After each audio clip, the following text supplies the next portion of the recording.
അങ്ങനെ കഷ്ടപ്പെട്ട് ഞാൻ ജീവിച്ചതാണ്. കഴിച്ചാലേ നിറയുണ്ട്.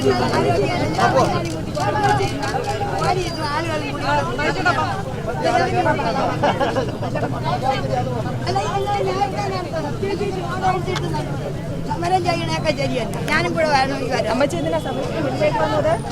സമരത്തിന്റെ മുന്നിൽ വന്നാൽ നിങ്ങൾ അനീതി കാണിക്കണമല്ലോ. സ്റ്റുഡിയോ എടുക്കണ്ടേ? നീ അത് പത്രക്കാരി ഏത് ചാനൽ? TN24. നിനക്കെന്തായാലും കുടിക്കാൻ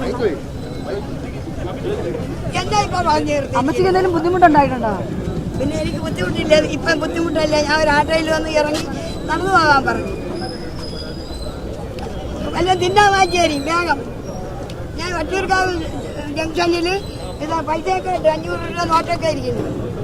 കൊണ്ടുവന്നത് വല്ല പിന്നെ വടയാ ദോശ വാങ്ങിയാൽ അവിടെ ഒരു ദോശക്കടയുണ്ട്. ഈ പ്രതിഷേധക്കാരോട് എന്താ പറയാനുള്ളത്? പ്രതിഷേധക്കാരോടിയാ അവരെന്തിനു പ്രതിഷേധിക്കുന്നതെന്ന് എനിക്കറിഞ്ഞൂടല്ല. ചുമ്മാ ഒരു രാഷ്ട്രീയക്കാരും കുറെ പിന്നെ വീഡിയോക്കാരും കുറെ പത്രക്കാരും പിന്നെ പല പോലീസുകാരും.